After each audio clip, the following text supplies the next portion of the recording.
Good evening, all. This is a case that was seen in our hospital. So I'm just discussing the case with you all. So regarding the case, coming to the case, a 42-year-old male driver by profession, he presented to OPD with complaints of fever since 1 week, and the fever was associated with lower backache. And fever was mild to moderate grade and intermittent in nature.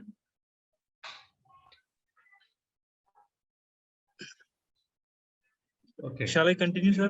Yeah, please carry on. I just switched on the fan. Yeah, okay. So fever was mild to moderate grade and intermittent in nature. Okay. No history of cough, vomiting, pain, abdomen, loose stools, weight loss, chills, dysuria, decreased appetite, and no history of any recent travel. Okay. So the patient is having no prior comorbidities, and patient gives no family history of TB or any history of tuberculosis in the past. Patients consumes tobacco, no smoking and ethanol consumption. Okay. Okay. Then patient was here, Dr. Sahal, did you advise the patient to maintain a temperature chart? Because temperature is a relative term. Some people consider mild fever as very high fever and high fever as mild fever.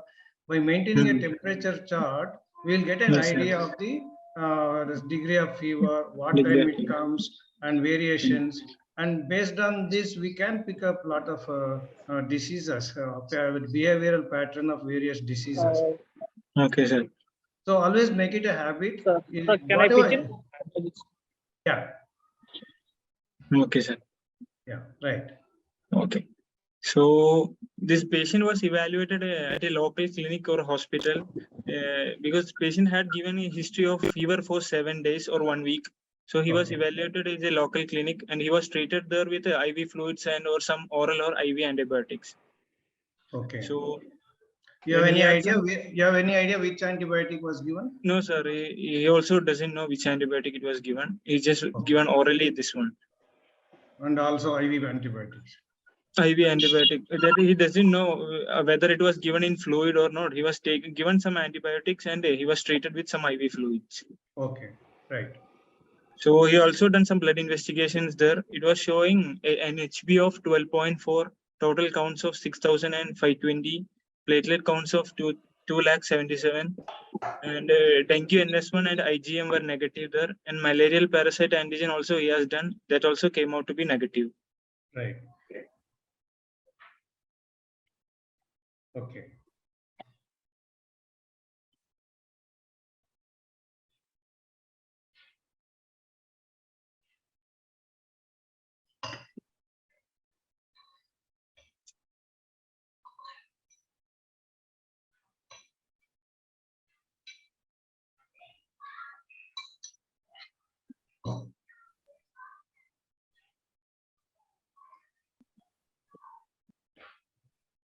Dr. Sahal? Yeah, okay. Yeah. Now the patient came to our OPD with stable vital signs. On examination, he was febrile and he was showing some mild dehydration. And he was showing no pallor, no icterus, no clubbing, no cyanosis or any palpable lymph nodes or any pedal edema. On presenting to our OPD, his heart rate was around 84 beats per minute. It was regular, normal volume and character. BP was around 116 mmHg in sitting position in the right upper limb. Temperature recorded was around 97.5 degree Fahrenheit and his weight was 65 kg and respiratory rate was 18 per minute. And on systemic examination, bilateral normal vesicular breath sounds and respiratory system. And on cardiovascular examination, S1, S2 heard and no other added sounds were heard. Per abdominal examination, abdomen was soft, non-tender, and a mild splenomegaly was noted and bowel sounds were present. On CNS examination, no other focal neurological deficits and no other signs of meningeal signs. And the patient was admitted to ward for further evaluation and management. Actually, why we admitted was since 1 week of fever he was complaining. So first of all, we thought of evaluating an OPD basis, but he want to get admitted and evaluated for the fever. What is the cause for the fever? That's why we admitted him. Okay.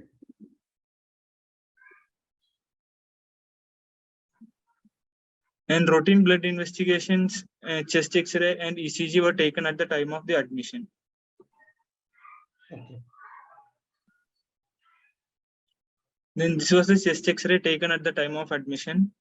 So this is a chest X-ray taken in PA view, and this is all made in mid-inspiratory X-ray because we can see the lung fields, and it's showing some left-sided mild pleural effusion. We can see there is blunting of costophrenic angle in the left side. You can see in this one. Yes. Other than that, no obvious radiological abnormality we can be detected in this one.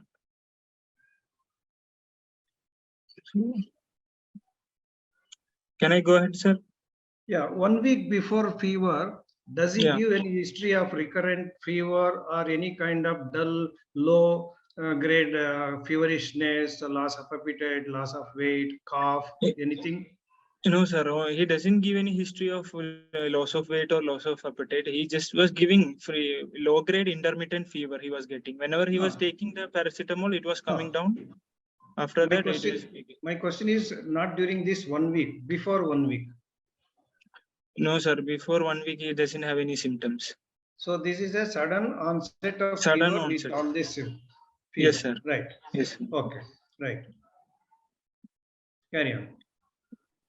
So this is a 12 lead ECG taken at 25 mm per second. This is ECG showing normal sinus rhythm, sir. There is no significant PR or PQ interval changes, and STT changes are showing. So it is a ECG of normal sinus rhythm.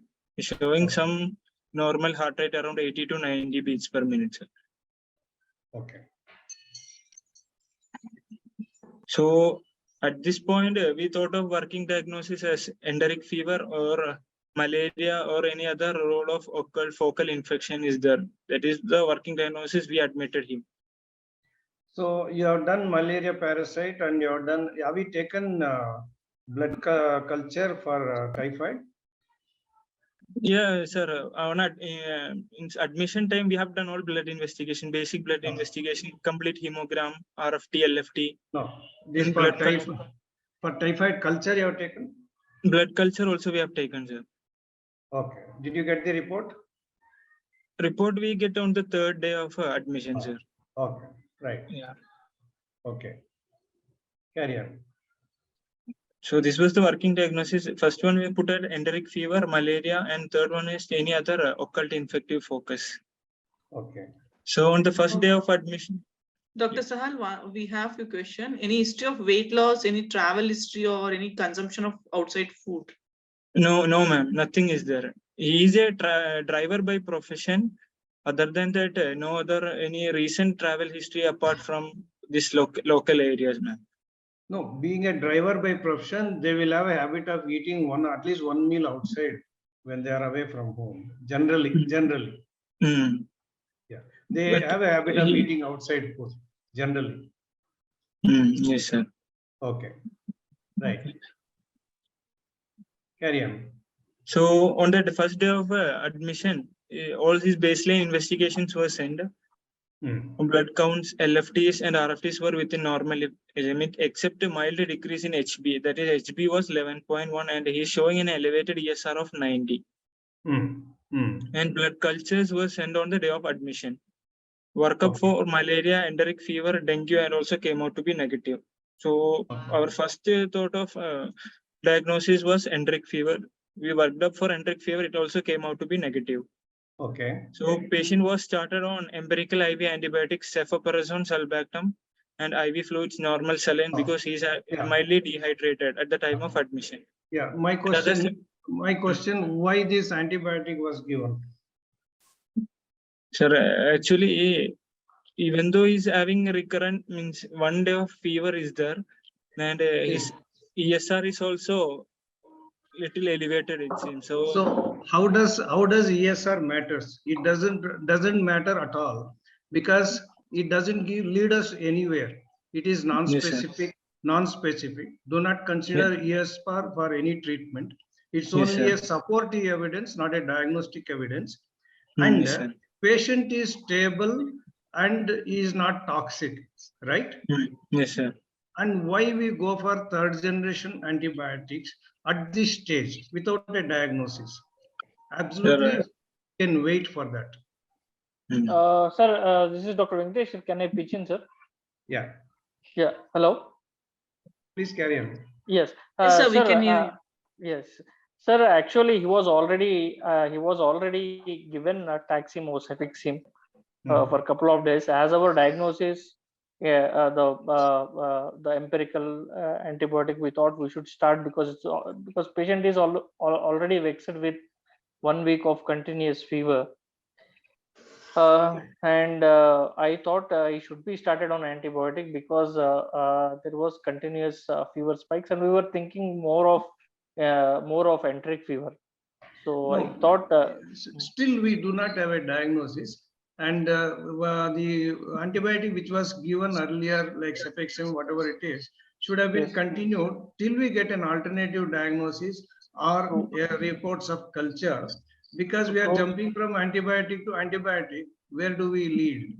True, sir. But but the reason why I thought is as he is getting admitted to the hospital, the first thing, and he has already taken the oral antibiotic. I mean, thinking in patient satisfaction also, I think sometimes it matters because they will definitely ask, sir, you're not giving us anything except for the IV fluids and just maybe some PPI. That also matters sometimes when the patient is getting admitted. And as it is 1 week of fever, and there was no I mean, usually viral fevers don't last that much. So I was thinking more of bacterial nature. So and there was a slight suspicion of any occult abscess as well. So I thought some third generation cephalosporin would help him. Actually, See, yeah, to some extent, but I still feel we should not. We should counsel the patient and wait for workup better. See, in a case of fever, the next, I think, next option will be taking next level of investigation. And he's already in a hospital. He's not in a toxic condition. Probably we could wait for giving third generation antibiotic for a couple of days more. And I am sure in a couple of slides, something will lead us towards the diagnosis in the next level of investigation. I think Dr. B.C. Rao wants to say something. Please, sir. Yeah, what you said, I was about to say. Yes, sir. Thank you, sir. It's already in the chat box. Yes, sir. But because he is not toxic, there was no need. okay. Could have waited for a couple of more days. Yes. Yes, sir. Yeah. Please carry on. Yes, sir. We have few more queries. Any history of immunocompromise or USG was done if entering fever was suspected? See, there was no immunocompromised state with this patient, and ultrasound abdomen was done on the day of admission. I mean, maybe not the day of. I think only on the day of admission itself was On the done, day. Sahal, right? Yes. Okay. Yeah. So, what does the ultrasound says? You please show.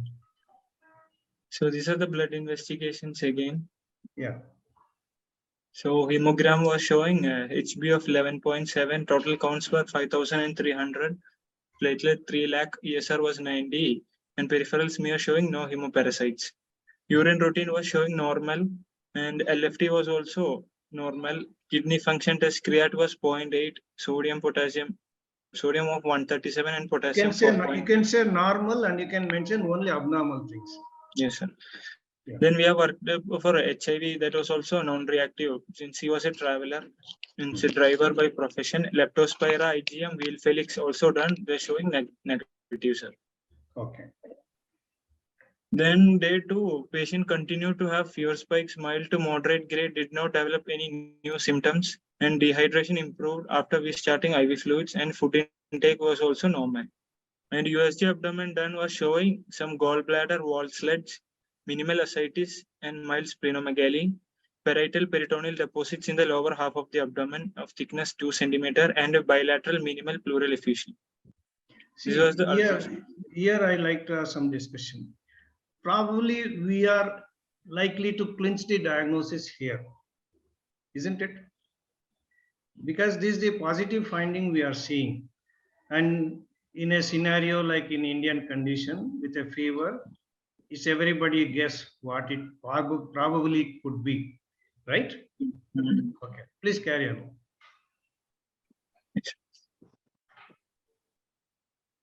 Yeah. So this was the ultrasound report. Right. So the impression was showing like this. There is a contracted gallbladder containing multiple sledge balls or calculi, mild splenomegaly, minimal ascites, and bilateral minimal pleural effusion, and parietal peritoneal deposits seen in the lower half of the abdomen bilaterally. Okay, here I would like to clarify one doubt. See, did he come with a kind of a biliary colic or acute abdomen? No. No, And sir. on examination, there was no tenderness or any Nothing. kind of a symptom or sign related to gallbladder obstruction, right? Yes, sir. No signs. No signs. Yes, that is very important to answer your next slide. Please carry on. So on day 4 and day 5, we have evaluated blood culture showing the growth of sphingomonas and pos immobilis. On 3/9/22, we started specific antibiotics according to the sensitivity reports. That was ceftriaxone and ciprofloxacin. Over the next 24 to 48 hours, there was no improvement in the fever and patient continued to have fever spikes. Please hold on here. Yes, sir. See, there was culture report, right? Yes, sir.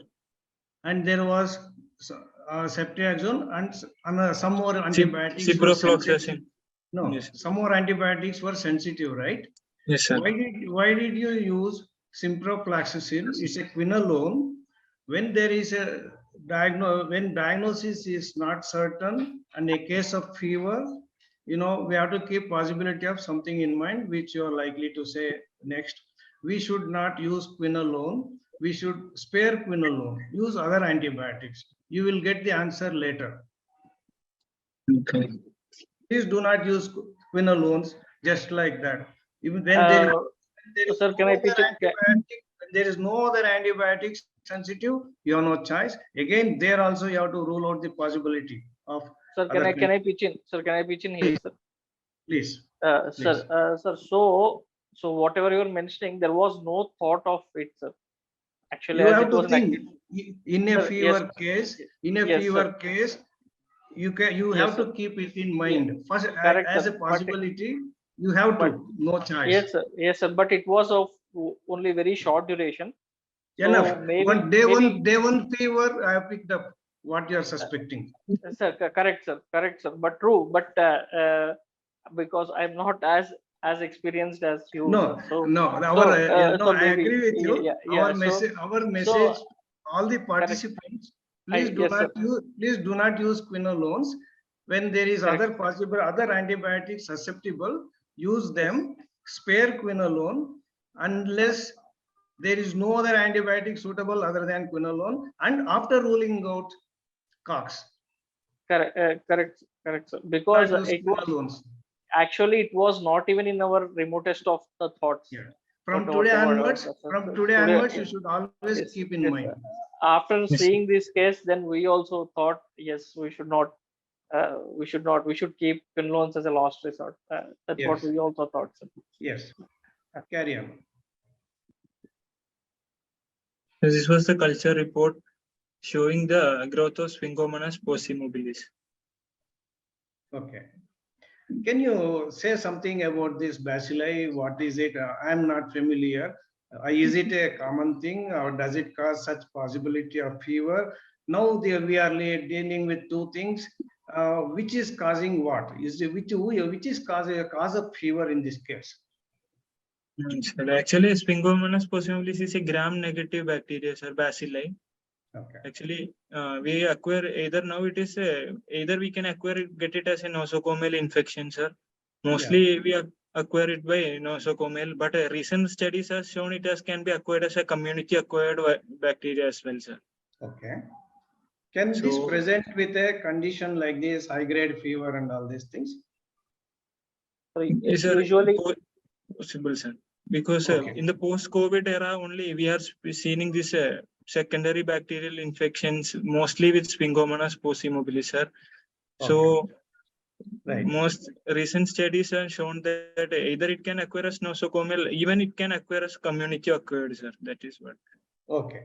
Here also you have a sensitive pattern, and there also there are good number of antibiotic sensitive. You should have you should use antibiotic sparing the quinolone, right? Yes, sir. Okay. Next, carrier. On day 6, still the patient, after starting the antibiotic also, after 24 to 48 hours, still patient has having fever, persistent fever. So we have done an echocardiogram and CT abdomen was also done, sir. What is the indication for echocardiogram here? There is nothing related to cardiovascular system. Sir, actually, we thought of any occult infective endocarditis, like anything suspected. That's why to rule out that one, sir. Because patient is getting intermittent fever. So any possibility of any infective endocarditis also we want to rule out, sir. See, the point is there are a lot of findings in the abdomen, right? And Yes, sir. we are getting some leading direction. So CT abdomen is a fair testing, fair diagnostic modality in this case. When we have some direction, some leading to some system, we should go in that direction and explore that possibility. Okay, sir. Okay. Okay, sir. See, our family medicine is a specialty. We should use minimum facilities, minimum cost, and use maximum returns. Okay. Okay, sir. Carry on. So this was the echo report. We are showing a normal ejection fraction of 60, normal, no regional wall motion abnormalities. Valve You can say normal. You can say normal. Yes, sir. Okay. So this was the CT done, sir. CT abdomen was done. Okay. So in this only some of the relevant films only I have put here, sir. Yeah. So the CT film is showing some omental caking is also seen in this one, sir. CT Right. abdomen. Then Right. sir, some perforated gallbladder is seen. I don't know whether a cursor is pointing to that. No, how do you say it's perforated bladder? It doesn't have single sign and symptom of gallbladder issue. Actually, sir, the perforated gallbladder was sealed off by a calculator. So CT was showing some hyper dense areas, this one. So it was sealed off by some calculator. But clinically, there is no signs and symptoms Clinically, of nothing, sir. perforation. No signs of perforation, no signs of obstruction, nothing is there. No signs and symptoms related to gallbladder also. Nothing, sir. No So tenderness. it can be an incidental finding. Yes, sir. Possible. Yes, please carry on. So these are the CT film showing. First one showing omental caking is showing, sir. Other one showing perforated gallbladder sealed off with a calculi. And there is some mild pleural effusion can also be seen, and some minimal ascites also can be appreciated, sir. Yeah. Next. This is the CT report. Yeah. Okay, you already told. Yeah. It was showing a wall irregularity of fundus of gallbladder with a calculus adjacent to the fundus, possibility of a sealed off perforation, and cholelithiasis, and a moderate ascites with a diffuse omental and mesenteric fat stranding and enhanced peritoneal thickening, possibility of peritonitis. Okay, one more thing, these radiologists, pathologists, they all give report on the X-ray or CT findings, but we have to correlate with the patient and whatever report they give. So clinicians are the judge. So yes, sir. In my opinion, it doesn't have any signs and symptoms related to gallbladder issue. What we are seeing probably an incidental finding. Yes, sir. Yeah, please carry forward. So general surgeon opinion was considered after seeing that CT report, sir. So in patient was. He has concluded on the CT report, not on the clinical judgment. No, sir. Patient continues to persistently to start having fever, sir. No, So- fever, right? You have many more Yes, sir. findings in the abdomen to think of fever because he doesn't have signs and symptoms of cholecystitis. Yes, sir. And So, meanwhile, and we were see- not getting anywhere near any other diagnosis of fever, sir. No, we are very Because- close to diagnosis was there long before, no. not now. No, maybe, sir, maybe. Yeah. We were not thinking in that terms. Yeah. But as we were, as the blood culture also showed some growth. Yeah. So the blood culture, according to the sensitivity report, we are already giving the antibiotic which is sensitive to that organism. But the antibiotic was obviously not working for the obvious reasons. So No, my question is, when you found an organism, number one, you found the sensitivity pattern, number two, you gave the antibiotic, it did not work. That means probably that was not the culprit in this case. correct. Sir. That's why that's why we sought for surgeon opinion, so that we can make a histopathological diagnosis Yes. in case if any kind of surgery or biopsy is required. That's why the general surgeon opinion was sought. Okay. Okay. Please then, carry on. sir, and patient Yes. was discharged at request on the same day, sir, because they know some surgeon in the outside hospital, so they want to get operated by him, sir. Okay. So we discharged him on request on the same day itself, because Okay. CT finds also suggestive peritonitis. When they shown this report, means they also got little panic, worried, and they want discharge. Okay. Then we put the diagnosis at the discharge. We put it as a chronic calculus cholecystitis, sir, with a sealed off perforation of gallbladder with peritonitis. Okay. And we just follow up the case, sir. So he was operated electively on the next day with a laparoscopic cholecystectomy, and some omental biopsy was also done, sir. Okay. So the findings were, this was the findings. Gallbladder was moderately distended with bile. Omental caking was noted.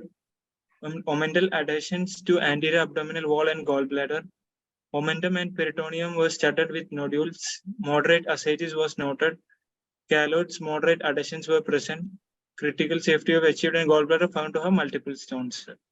See, at this stage, it's very clearly anybody can make out its problem is not related to gallbladder. It is in the abdomen. Yes. Isn't sir. it? Yes, It sir. is clear. It's a clear case of abdomen, and you know what it is. Yeah, it is not related to gallbladder. Yeah, please Yes, carry sir. on. And the biopsy material was taken, right? Yes, sir. Yes, The biopsy report was. microscopic. Yeah, please go ahead. Go ahead. So biopsy report, they have taken biopsy from the gallbladder, omentum, and they also collected ascitic fluid, sir. So gallbladder biopsy was showing granulomatous cholecystitis, sir. Omental biopsy was showing necrotizing granulomatous inflammation with acid-fast bacilli consistent of mycobacterial infection. And ascitic fluid was showing lymphocyte-rich effusions. Okay.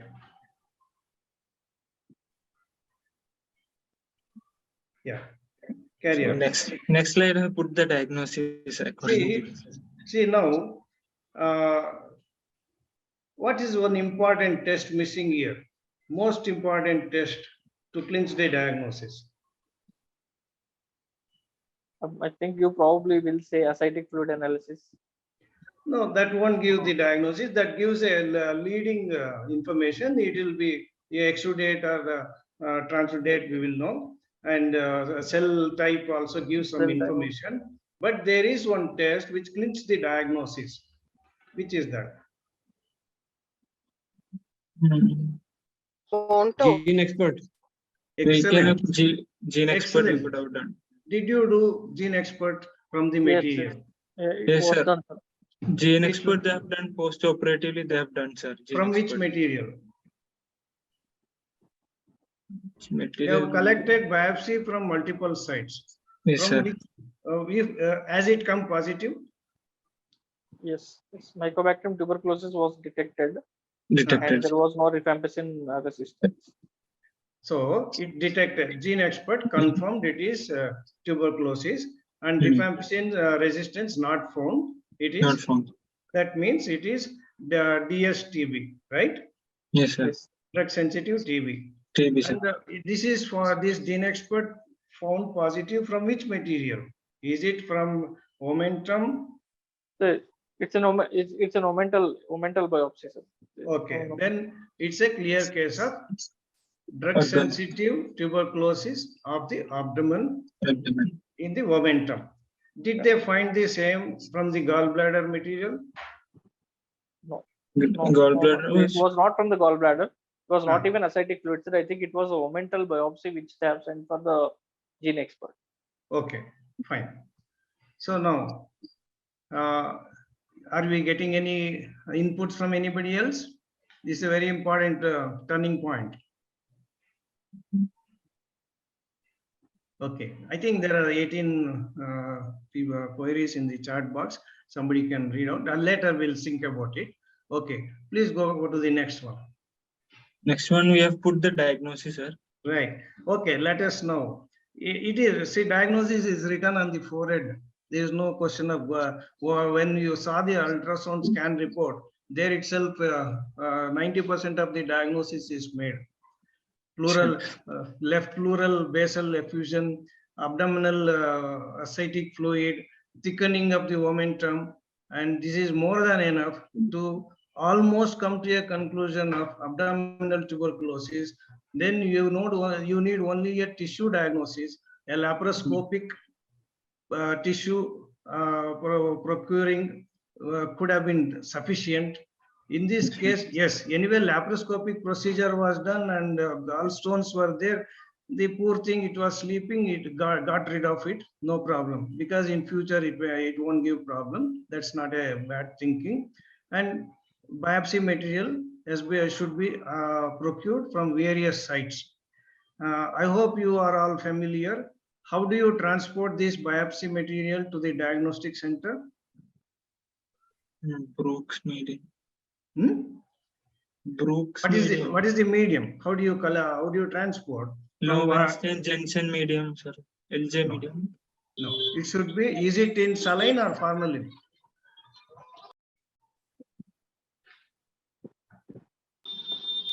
No idea. It should be. It should be collected and transported in saline. Saline only. Otherwise, one of my surgeon who is a popular surgeon, he had instructed his staff, but his staff, as usual, sent the material in formalin, and the lab people rejected. They cannot do the analysis through a gene expert from formalin collected sample. It should be in saline, number one. Number two, this is a material which is very precious material. You can get gold, but not this material again, unless you do another laparoscopy. This material should, very precious material, divide into two portions, one in saline, one in formalin, and save a part of the material. I will tell you why. Here you got the diagnosis, it is tuberculosis, and you also got DSTB, sensitive. Now, what does it, the rifampicin sensitivity is there or not? That's it, we got it. Earlier we were thinking anybody who is sensitive to rifampicin is invariably DSTB. There are cases, they may be resistant to INH or other drugs too. Okay, so a difficult to reach site, material should be sent for liquid culture, that is bacterial culture. Okay, that is a must in a condition like this. This material is very precious. Please do not forget that. Okay. Save a portion of the material within your premises for future use if there is any future problems. There are many of them which I may tell later if time permits. Okay. Yeah. So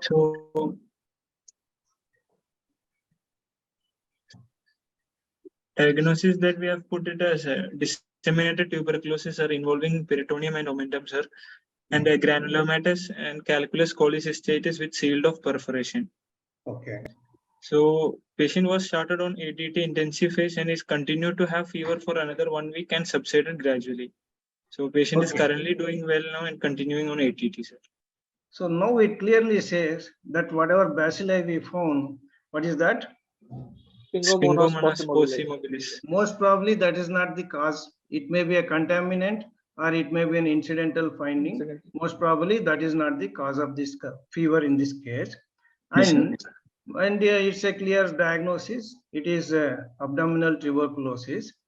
And in a case of fever, when first line of investigations, it doesn't give us, lead us anywhere.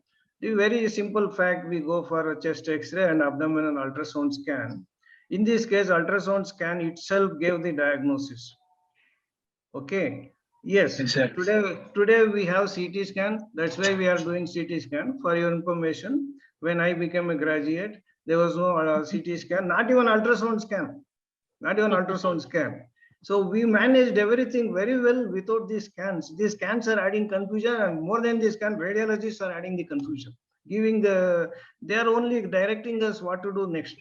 So always use your knowledge, clinical material, clinical judgment. Take all these so-called other superstars' opinions as supporting evidence. Do not get carried away by that. See, now in this case, I am still not sure gallbladder is any in this case. That was an incidental finding, no doubt. Laparoscopy and taking out is not a bad idea. Okay. Didn't fly until Swift. Right.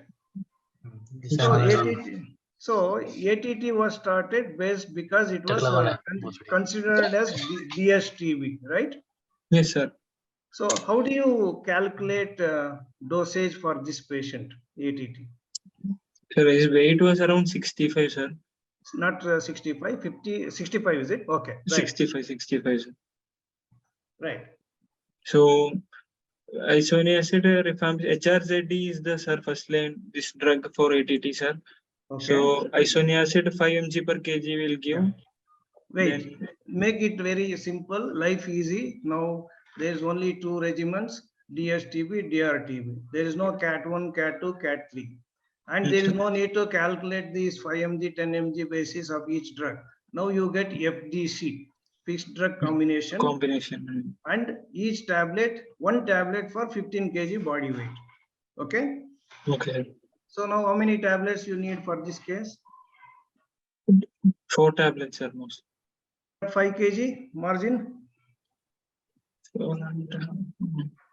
Benefit of doubt, which side you give? Because it is less than additional 7.5 kg, you may not add one more tablet. So you have I think you must have chosen to give 4 tablets, right? Sure. You have no idea. You have no idea what was given to them. Yes, sir. It was given in the other hospital, so we don't have any idea. I mean, as per the prescription we saw, it was AKT4 which was given, which is the combination of 450 mg rifampicin. So they have not given FDC. No. Okay. AKT4, yeah, it is almost similar. Up to 60 kg AKT4 is fine. Above 60 kg, we have to add additional rifampicin of 150 milligrams. And now WHO and NTEP has revised to FDC formula. See, that is the problem with super consultants, super institutions. They are not updated with NTEP guidelines. They are still going by the old guidelines, or they following what they were doing in the past. This is like every field, medical science is also fast changing. We have to be updated with the changes. Today, NTP and WHO recommends FDC, 1 tablet for 15 kg body weight. And very easy, no need to calculate, isn't it? Yes, sir. Yeah, next. Okay, when you give ATT, what are the instructions or advice you give to your patient? We first explain the adverse effects of the drugs they are consuming, sir. Before that, you explain them benefits of the drug. Tell them it is life-saving drug. Tell them it has saved millions of people, but they get confidence in the medicine. Okay, side Yes, sir. effect you tell at the end, and also tell side effects happens in what percentage of cases? Very small. Okay. Everybody talks that ATT is very toxic. No, it's very well taken by most of the people. Very small, 5 to 10% people have side effects of various grades. Okay, Okay. Okay, and sir. then how do you give? When do you give these tablets? Is it given after breakfast or after dinner or before food or after food? One rifampicin we usually take before food, and all other we can take it as after food. This theory is revised 15 years ago. Rifampicin is equally effective after food also. Okay, sir. So there is no need for that old theory. This 15 years ago, it is revised by RNTCP and now NTEP. That's why FDC has come. All the medicines are given after food. Okay. Okay, sir. Now there are 4 tablets being given to this fellow. Do you give all the 4 together or do you give interval? Some people give morning one, after one, evening one. What do you think it is right practice? Everything together we can. Not can, should. You should give all 4 together. Why? It achieves maximum MIC levels and kill power. Okay. So your patient says, no, I can't take 4 tablets at least. What do you do? What do you say? What do you do?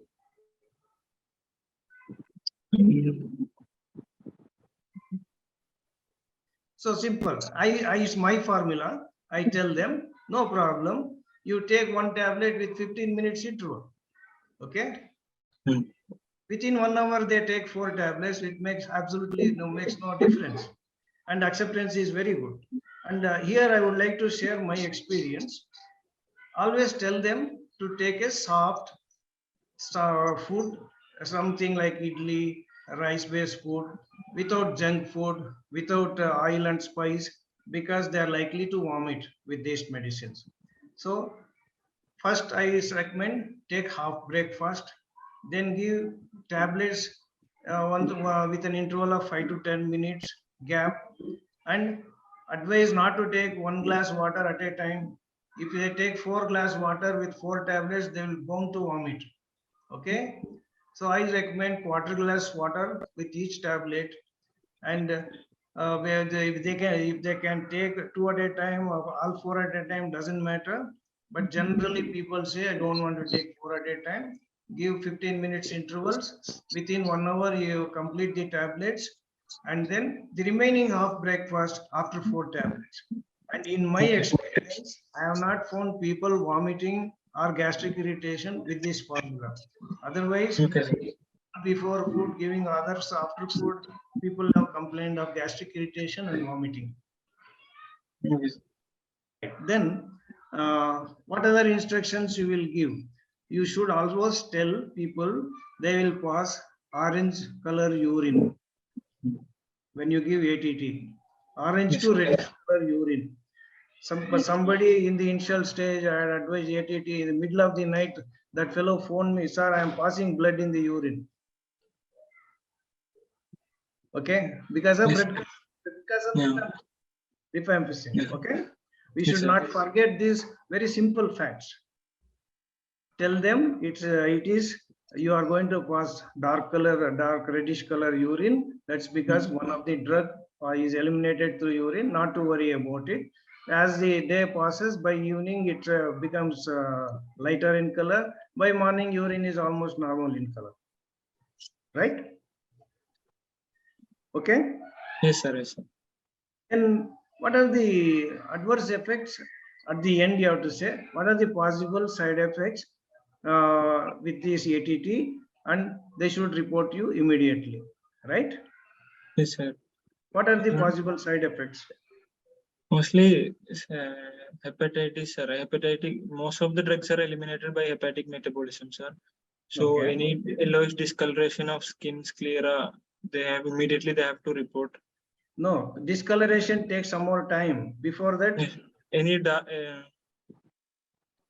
vomiting. vomiting, nausea, decreased appetite. nausea, vomiting, vomiting, pruritus. Yes, sir. due to So- increased transaminitis. Yeah, those are the symptoms you should, most among all the side effects, hepatotoxicity is most important, and it is dangerous and can be fatal in some cases. But it Yes, sir. is very less, about 3 to 5%, not much. And if they stop immediately, nothing will happen. Okay, this is very Yes, sir. very important to tell them symptoms of hepatotoxicity. All they have to do is stop immediately and report Yes, to sir. you. Report to you. Okay. Then Yes, you sir. have to do, are you doing LFT before giving ATT? And are you doing LFT periodically? We have to monitor, sir, LFT. If AST levels are more than 5 times the baseline, we have to stop, sir, without any symptoms. If AST levels are more than 3 times the baseline with symptoms, means we have to stop the drugs. No, should it be a routine practice to do LFT prior and periodical? So prior, yes, but periodically not required if patient is not having any symptoms. Yes, good. Even prior also, if the patient doesn't have history of alcoholism or any liver related diseases, there is no need. Yes, sir. There is no need for periodical LFT, which we are seeing every visit they have to go with LFT, but with super consultants and super institutions. It is time now, family physicians correct them. There's no need to hesitate that. We have to call the concerned and tell there is no need for repeated investigation. We have to inform the signs and symptoms of liver toxicity, ask them to stop immediately and report to you, right? Let us not waste their money. Okay, so then, yeah, you said very well that 5 times without symptoms and 3 times with symptoms, they have to stop. Then, if there is liver toxicity and as ALT, ST, PTOT has increased, what do you do? You are going to stop. You are going to stop medicine, right? Yes, sir. And then what do you do?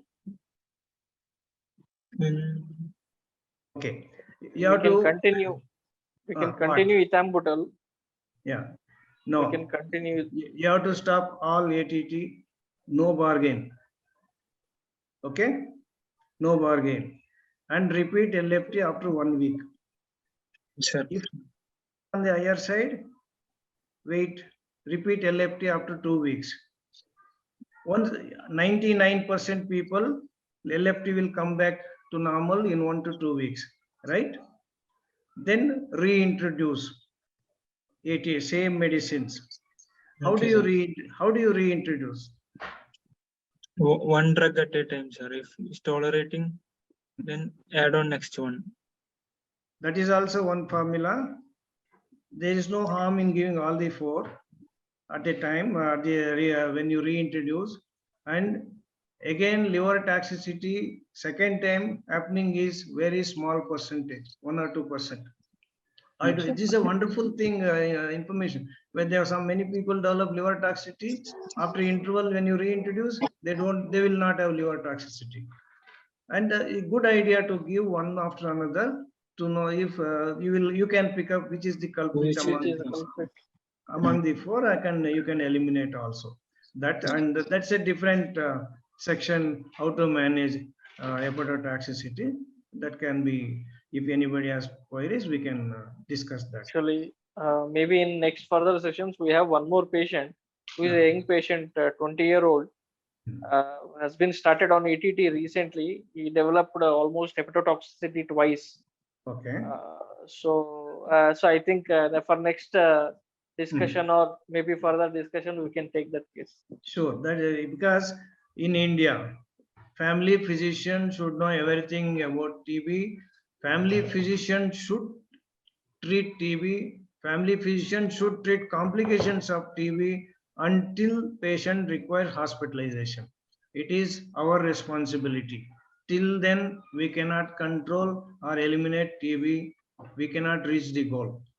And it is our job, because we are the people we attend, and TB comes in all designs, all fashions, all degrees, any form of presentation. See, in this case, it is 1 week fever.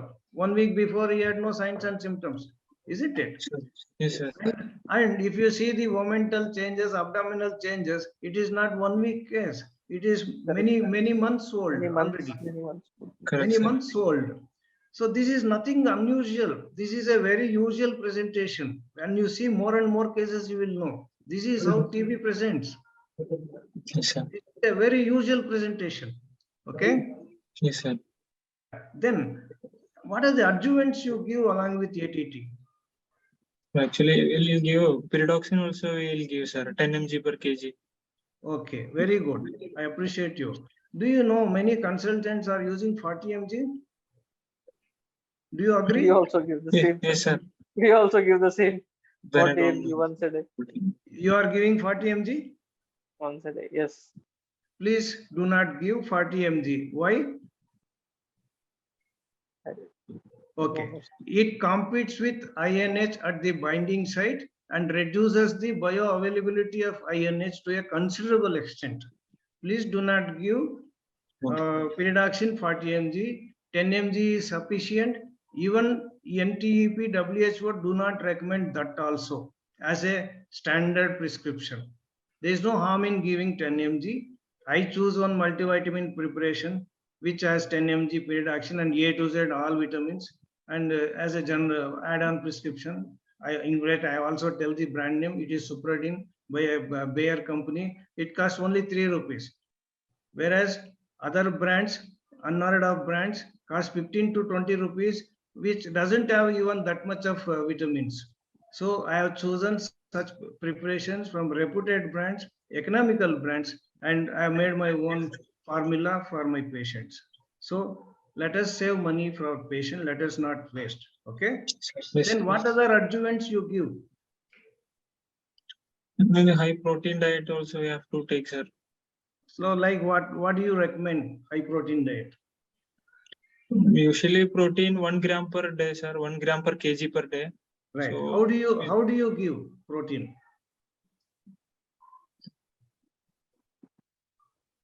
In what form do you give protein? We usually encourage them to take orally through the normal diet that they're taking, like mostly eggs, which is a whole protein, and then if they are taking non-vegetarian, we'll ask them to take more of chicken or fish, which has good protein, along with eggs daily, at least 1 or 2, how much ever they can tolerate. And then if they are vegetarian, we'll ask them to go more for the pulses every day, like more of sprouts, other type of dals, mushrooms, and whole grains. Milk. Like milk. Yes, yes, milk. Correct. So eggs are very. I think nowadays egg is considered as vegetarian. Most of the vegetarians take egg also. So and all these things, please do not give along with ATT tablets. So morning, make it very light food. After because let them not vomit. Afternoon and evening, let them eat well. Okay. So eggs are a very good source of protein. Whole eggs, 2-3 eggs, and 2 glasses of milk. Nutrition is very important. We have to make them understand by nutrition, taking good nutrition, you are making yourself stronger and you fight the disease. You should be stronger than the enemy. And do you recommend these so-called fancy protein preparations? no, sir. Better they can take through diet. Very good. I appreciate you. I have seen superstars prescribing expensive protein preparations, each tin costing 1,000 rupees. Per month cost 2-3,000 rupees. Do you know the total cost of treatment of ATT for 6 months? Do you have any idea? Yes, sir. You should know. Any figure you can give me? 500 to 600 rupees per month. Total cost of 6 months treatment of ATT is less than 2,000 rupees. Okay. He came very close. Total treatment, and that is even you purchase, and government is giving totally free of cost, including nutrition support. Government is giving. So TB treatment should not cost patient any burden. We should not do unnecessary investigations. We should Yes. encourage them. We Homemade have food. few queries with regards to the treatment. Sure, please carry One on. query is can we start the empirical treatment for TB just based on the USG and CT report without doing any tissue diagnosis? It's a crime Okay. because you have evidence there. You have to have Mhm. tissue diagnosis because nowadays MDR is on the rise. It's up to 5%. And WHO and NTEP says at the very first step, you should do gene expert and you should know it is sensitive or resistant. You should be clear whether it's DSTB or DRTB on the before starting ATT. Without tissue diagnosis, you should not give ATT at all unless it is impossible to get the material. Then you may have to. That's a very remote possibility. Okay, like Another ocular query ocular TB, you can't get material. CNS TB, many times you can't get material.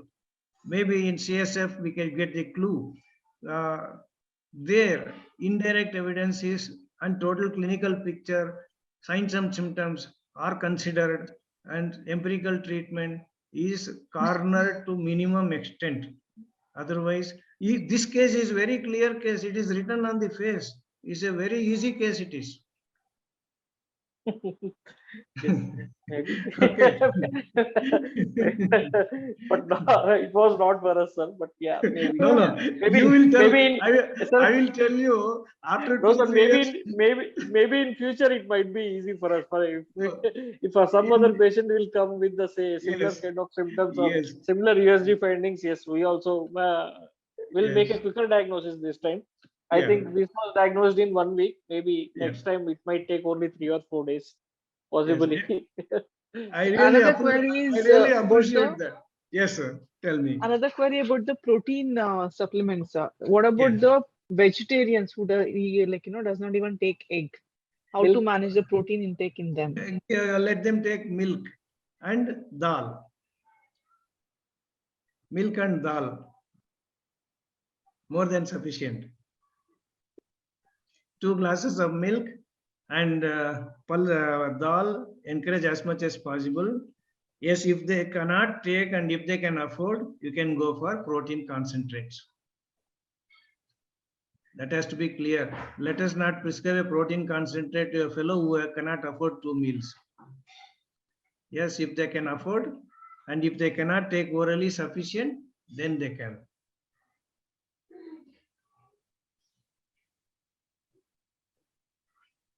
Any other queries? So, audience can open their unmute and even discuss. About the drug reactions, in case of FDR treatment, how can one find out which is a culprit drug? Is it possible, or we just reintroduce after a week or 2, like we mentioned, and then wait, how do we go about it? So, yeah, it's a good question. There are 2 schools of thought. Yeah, in FDC, how do you give individual drug? Very good. So first thing, we are stopping reintroduction. In fact, last week we had an interaction with NTA director, all the top people. They said you can reintroduce. Very rarely they will have the hepatotoxicity second time. Or now AKT4 is always there. Individual drugs are there. Introduce one by one. If they are once you stabilize, you can go back to FDC again. Introduce one at a time, give 1 week interval, do LFT. When it is within normal limits, you add another drug. The sequence is most important. Which is the most powerful drug among 4 drugs? I Which feel is it the is most? pyrazinamide. That is the least potent.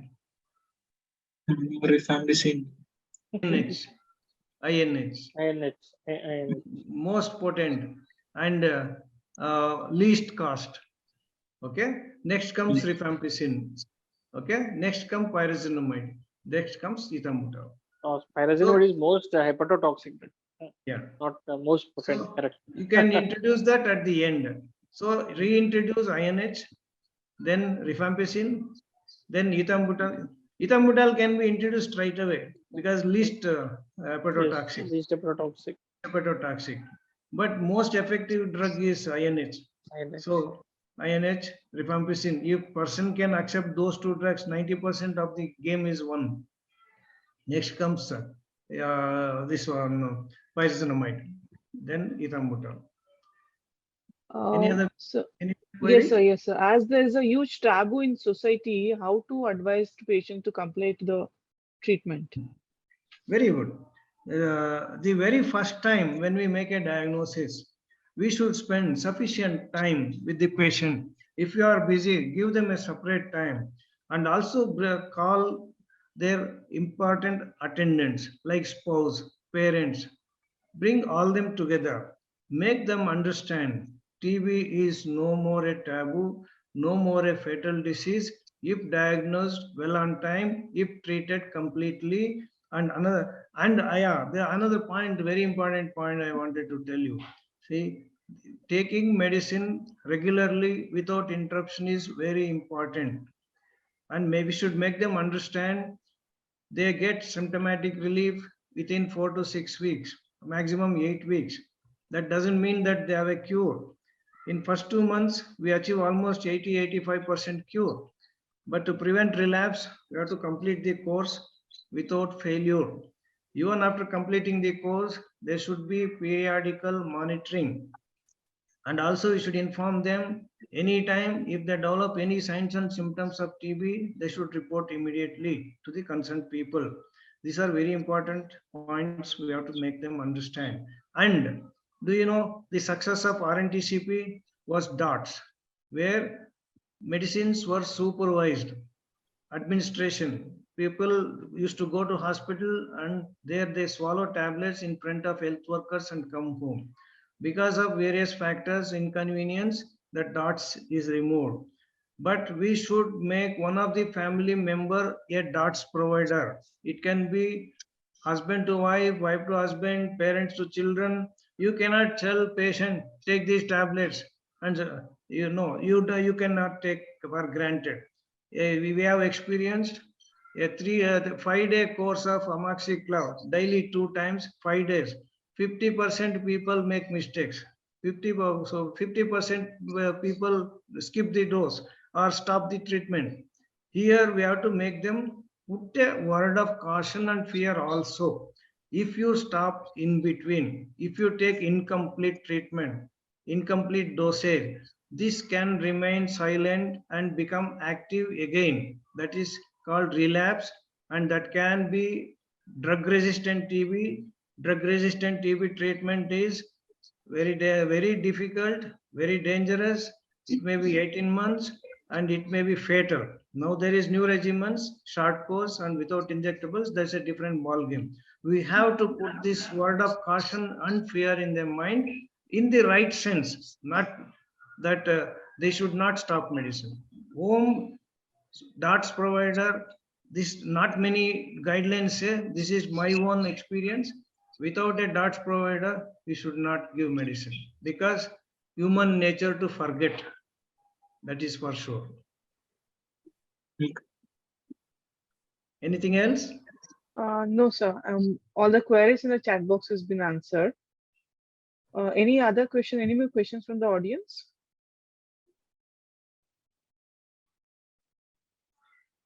Dr. B.C. Rao sir, are you on the line?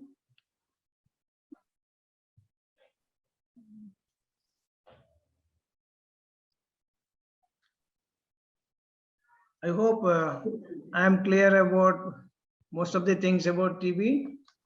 Yes, sir. Yes. So please feel Yes. free. We shall make a club. I also had all these questions over a period of handling cases. I must have picked up information. It is your responsibility. It is your job. It is not super specialist or pulmonologist job to diagnose and treat TB. You can take their help, but you have to manage the case. Do not throw or shunt the patient to somebody else no, it's not my limit. No, family physician's responsibility to manage, diagnose, and manage TB till they by very remote possibility of requiring hospitalization. Okay. Again, you should follow up is very important. In my cases, I tell them to come once a month just to see weight gain and other any side effect profile or anything. And how often you investigate follow-ups? That is another thing, important information. Do you have the answer? So Three months. depending on the patient's symptoms, we investigate, sir. Otherwise, usually not, sir. If we are monitoring something like hemoglobin or any renal parameters, then only we investigate. Otherwise not. Okay, in a case of pulmonary TB with AFP positive, when do you repeat the sputum examination? After 2 months, we repeat it. Yes. And Okay. if it is positive again, then we repeat it after 1 month by No, if continuing the intensive phase. Positive, what do you do? So we'll continue the intensive phase for 1 more month. Okay. And then then repeat it after a month. Okay. And if negative, you are continuing with CP, right? Yes, sir. Okay. And you can extend the treatment by another 3 months in that case.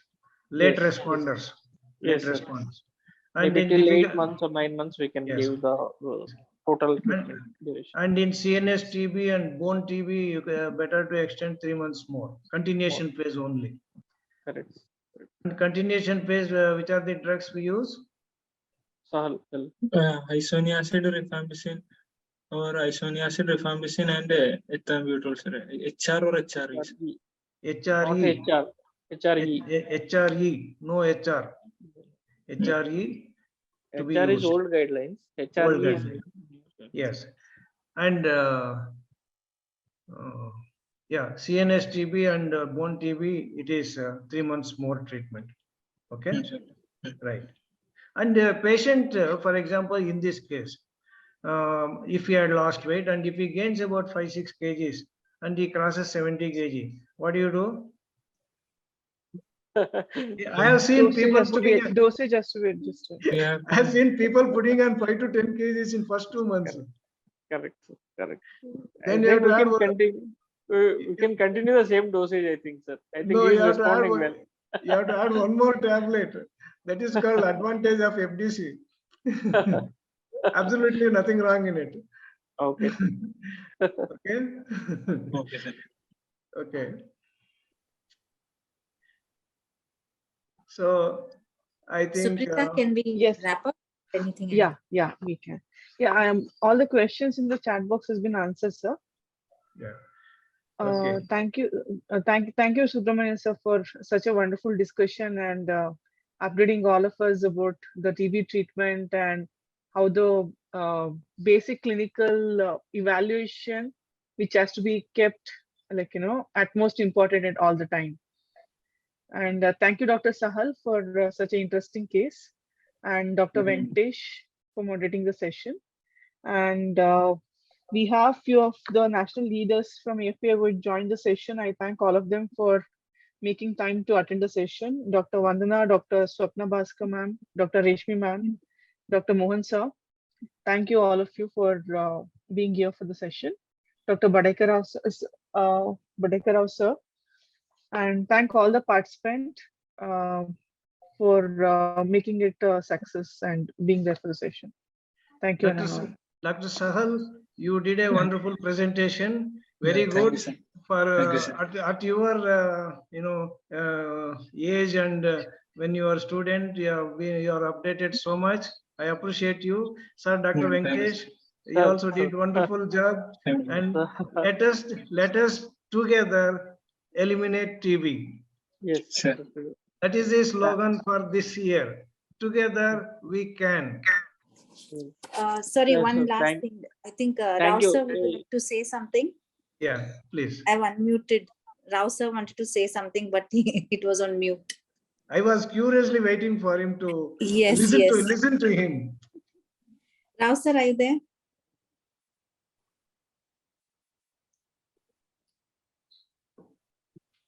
I think we shall call him. I have, It's yeah. muted. Yes, sir. Sir, were you there? Yeah, it's muted, man. Yes, sir. We No, want sir, your we can hear you, sir. Yeah, now- yeah. Now it is.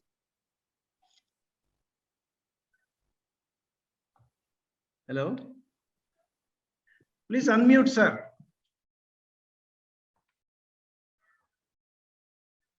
He's still muted. He was, yeah. We can call him and tell. He's still muted. Sir, you were on, we could hear you and again it's. Yeah, we can hear you, sir. Now Yes. can Now you we hear can hear me? you clearly. Yes. Okay. You see, it's my query. He has already answered. That was the time when I wanted to ask those questions, but he has answered all of them. So it's I have nothing to say except that was is expected presentation from Dr. Subramanyam, and he has already excelled whenever the problem with the TB came up, and we have been the beneficiary of his knowledge and his experience. And I'm glad that so many of you have participated today and have, I'm pretty sure, enriched yourselves with not only knowledge, but the practical ways of handling this disease, which he makes it look so simple, despite the fact that it is not all that simple. But he has, I don't think he has told you, he has got an accumulated case studies of 600 plus cases, which is probably the biggest case accumulated cases in anyone's practice. I don't think anyone has this kind of knowledge and experience. Thank you, Dr. Subramanyam, and I agree with you. The youngster who presented the case has in-depth knowledge, and he has taken a lot of pains to present this, and wish him best of luck. And of course, you, Dr. Venkatesh, I'm Thank you, glad you're there, and best of luck. And as a HOD of family medicine, St. Philomena's, I wish you all the luck. Sir, I'm not HOD, sir. Thank you. I'm not HOD. I'm still You junior will- consultant. You will be shortly. Sir, Okay. All Sir, right. sir, I would Thank like you. to Good thank night, you. all of you. I would like to thank you, sir. From nowhere, you nurtured me, motivated me, guided me. Whatever I am today, you are responsible, sir. Thank you very much, sir.